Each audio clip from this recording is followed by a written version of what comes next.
Ahoy there, Captain Benzie here, coming at you with another video for Eve Echoes. Today is Thursday, which means that Eve Echoes' official Twitter account has just posted 4 new questions in their weekly developer Q&A series. Now, I know that not everyone has access to Twitter, and not everyone necessarily wants to have access to Twitter, so I like to sort of signal boost these each week in a video where I talk about what has been asked, what the answers were, and what this means going forward. I like to give my opinions and thoughts on this as well. If you do enjoy this content, please let me know by hitting a like on it, and if you have missed any of these, I will put a playlist link in the description down below as well, so you can have a look through all of the recent news and questions and know some of the exciting things that are coming to Eve Echoes in the future. Now, beyond this as well, if you have a particular question that you would like to see answered, in-game you can tap on your little AI logos, the circle that looks almost like an eye on the left-hand side of your screen. Tap onto that, tap on Q&A, and you can type out your own question to the developers. If it's chosen, not only is it going to get featured on Twitter, not only is it going to get answered, it's going to be covered in my video as well, but the developers will send you a month of basic Omega, which I think is really, really cool. Anyway, if you're enjoying this, as I said, please let me know. Subscribe to the channel if you haven't already for all things Eve Echoes. Let me know in the comment section down below what you think of these questions and their answers. Otherwise, let's jump right in. This is the developer Q&A for the week of the 28th of April through to the 5th of May, or 4th of May. I can't remember, it's one of those two. Anyway, so, our first of the 4 questions. Please make an option for us to have a specific battle setting for a specific ship. Example, for a brawler ship, we can have its battle setting to auto-orbit on, while for snipers, it's off, etc. Now, NetEase, Chili Me, or Chile Me, I'm not actually sure how you say that, we will discuss this with the UI team to see if there's a potential way of implementing this without adversely affecting the current player experience. Now, for me, I'll be completely honest, I'm all for exciting new features and UI that adds quality of life. To me, I just really don't see this as necessary, and honestly, I actually see it as overcomplicating things.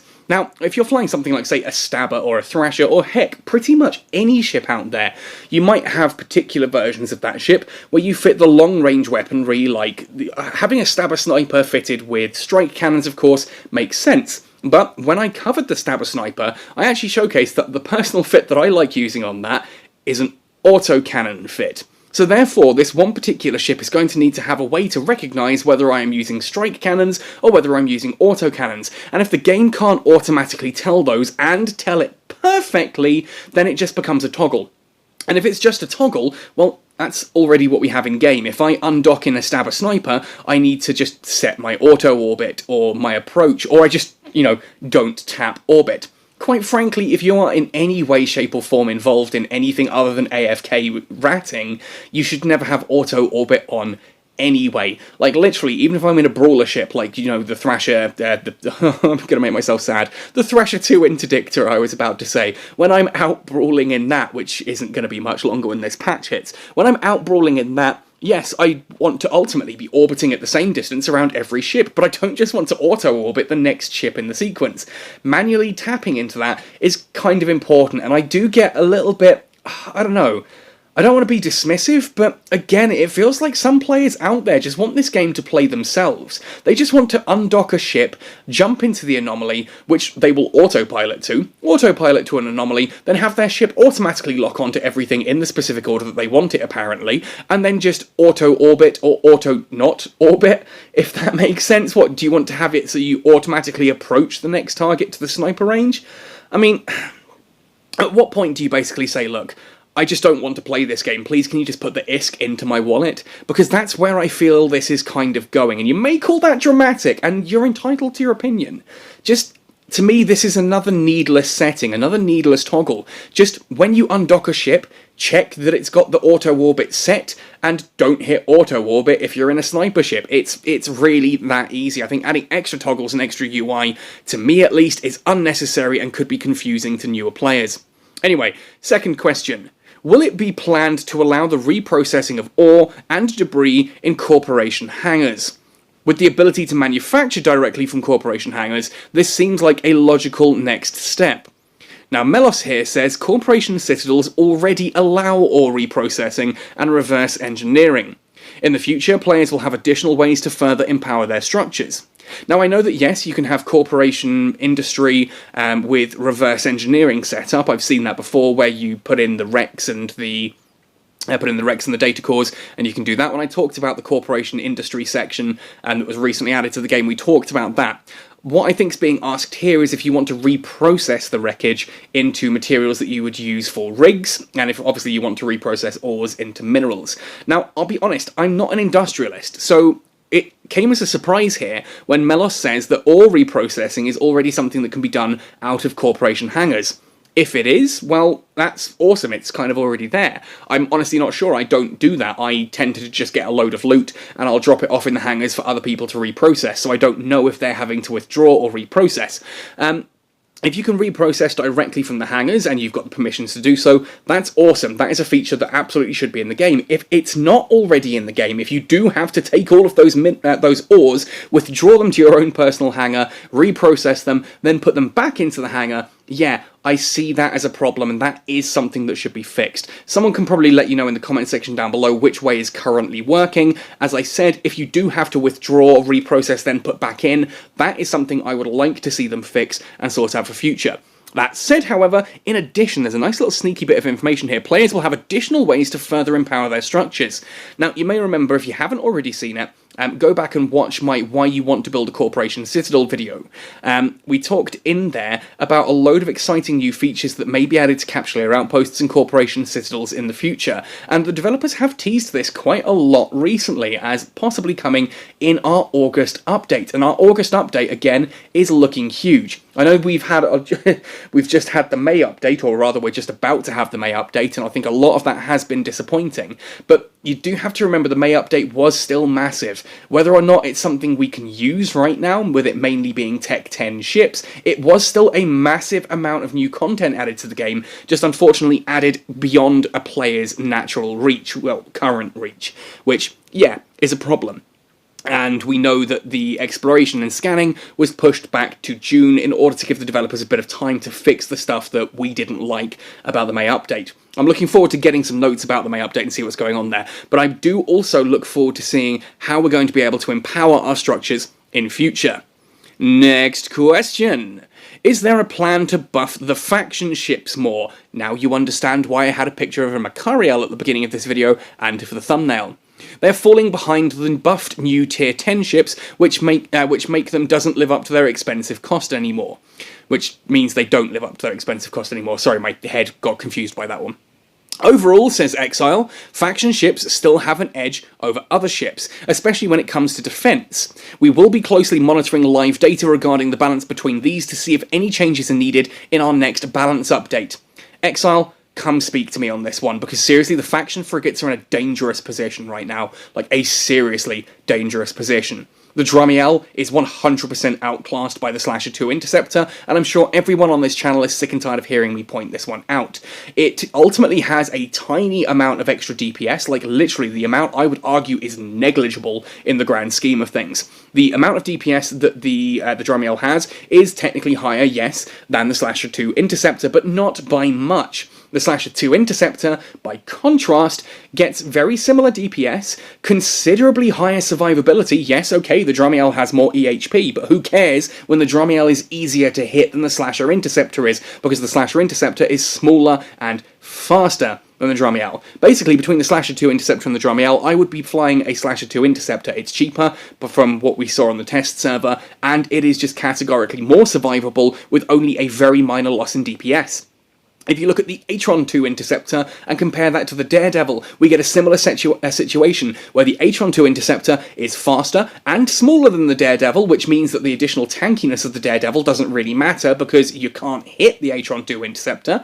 You've got very similar DPS, and I think actually the Atron might just pull ahead on DPS. Again, there's going to be people correct me in the comment section down below, but again, the main advantage that the Daredevil has over the Atron is purely the power of its webs. Anything other than that, and well, ultimately the Atron 2 Interceptor is going to be cheaper and probably a better ship to fly. The Executioner 2 Interceptor is smaller and faster, with similar damage to the Succubus and the Cruor. The only reason to fly a Succubus is if you want to have that ability to use the Shield Field module, and the only reason to fly a Cruor is for the advanced electronic warfare bonuses, the capacitor warfare. Same then, finally, with the, which one have I forgotten? We've done the slasher, the Condor, sorry, the Condor Interceptor 2 is basically the Gamma, and I would again argue that it's probably on par with, if not better, than the Gamma, despite the fact that the Gamma doesn't actually exist in the game currently, simply because of its ability to stay at extreme ranges, with using a micro warp drive to go at absolutely insane speeds and to still hit with its missiles, which do a surprising amount of damage. Ultimately, you don't need to be doing the whole kiting and scram kiting thing that the Gamma is normally very good at when you're kind of just kiting naturally outside of the range because of how small, fast, and just ridiculous your ship already is. Now, yes, that is just the faction frigates. I haven't honestly sat down and looked at, like, comparing a Cinnable to a Stabber 2, and I kind of get the feeling that things like the Stabber 2 are going to be on par with the Cinnable. Probably the Cinnable's still going to have that edge to it. I know that when we look at things like, for example, the Dominix 2, and compare it to a Rattlesnake, the Rattlesnake still wins. So the battleship versions of the faction ships, I do think, are still holding ground. The cruisers, I don't know, someone can answer me in the comment section down below, but the faction frigates 100% are on the verge of becoming obscure little collector's pieces, because ultimately, the Tech 2 interceptors are going to be smaller, faster, equal damage, and considerably cheaper and easier to build, which it's not a good situation to be in. It's really not a good situation to be in. I do hope they do something to that. I have been arguing for a while that the faction ships could have a cost increase and need to be even more powerful. Play EVE Online, and yes, I know, this is EVE Echoes, not EVE Online. It's how I like it. I want things to be EVE Echoes, not EVE Online. But they're pirate faction ships. You have to do very difficult dead spaces to get the debris for them. They should be very difficult to obtain and therefore very powerful in their abilities. I do think that the Dramiel should still be smaller than a Slasher 2 Interceptor. I think it should be faster. I think there needs to be buffs done to the faction frigates now that the Interceptors are just ridiculously good, although I argue as well that those Interceptors do need significant nerfs. Anyway, finally, fourth question. Can you add NPC Pirate resistance info? It will help new players to make it more easily to dealt against them. To deal damage against them, to survive against them, I guess? We're currently looking into the best way to display this information, says NetEase Cloud. Please stay tuned for updates on this. Now, this comes as a surprise for me, actually, because as far as I know from conversations I've had with the developers, and I'm sure there's been actual written information for this as well somewhere, maybe someone can dig it out, that any ship in the game currently that you fight against has the same stats as if you were flying it. Go, if you look at a Gisty Hurricane, it is the same as a Tech 7 Hurricane. It has the exact same stats, it's just the modules and fittings are dialed backwards a little bit. Same with, like, if you go up against, say, a Dramiel in an Angel Dead Space anomaly, that kind of thing. As far as I'm aware, that is the case. So if you want to know what's best to go up against an enemy pirate ship with, just open up your ship, the ship tree, and have a look at it there. Now, this is different to in EVE Online, where the pirates did have significantly different resistances, and I think there is certainly there's a reason for that and a reason against it. You can argue either way. I think some people like the fact that the pirates have different resistances to what you might expect, because it gives the pirates their own unique flavour. They're clearly buying up these ships, building these ships, and then modifying the designs to their own ends. At the same time, I kind of like the simplicity of just knowing that if I'm going up against, like, a Kaldari ship, if I'm in, something like a Guristas Dead Space anomaly, and I'm going up against a load of things like Cormorants, Coraxes, and, like, not Vexers, Caracals, I know that they've got shields, and I can open up my ship tree and see what the resistances actually on those are. I think that's something I need to ask the developers and find out for a future video. Is that actually the case? Are the rats still running the same ship stats as the rest of us? So between me recording this video initially and it going live, the developers have taken out one of the previous questions and replaced it with a new one. So rather than just re-record the whole thing with just those 4 questions, I thought I'd keep the old one in and just tack this on the end. So thank you for sticking around. Sorry for the confusion here, but hey, we get 5 questions this week. Now the fifth and final question then is, will we be able to activate both Afterburner and micro warp drive at the same time in the future? This would be awesome. The signature penalty won't change, only add a little bit of speed. Lance responds, in New Eden, speed is critical. We will look into this further to see if any changes could be made in the future in a balanced way. And I'm sitting here quietly screaming to myself, hoping that that never gets implemented. And that's from someone who likes speed tanking. And this just comes down to a couple of key points. First of all, the signature penalty won't change, only add a little bit of speed. Now, the key thing with a micro warp drive is that it adds about 500% signature radius and about 500% speed. If you just use those basic numbers there, just to bear with me here.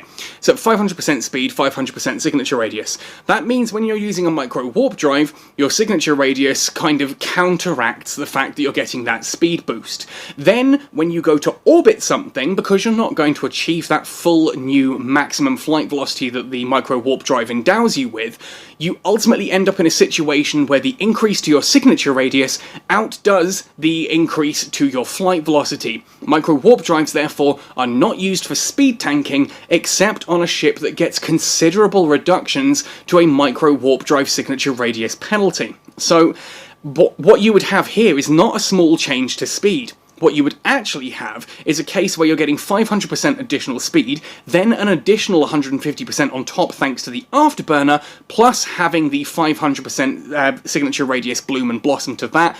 No, you've got a situation now where those two modules give a massive speed increase and do not cost you the full negatives that you'd expect from a micro warp drive.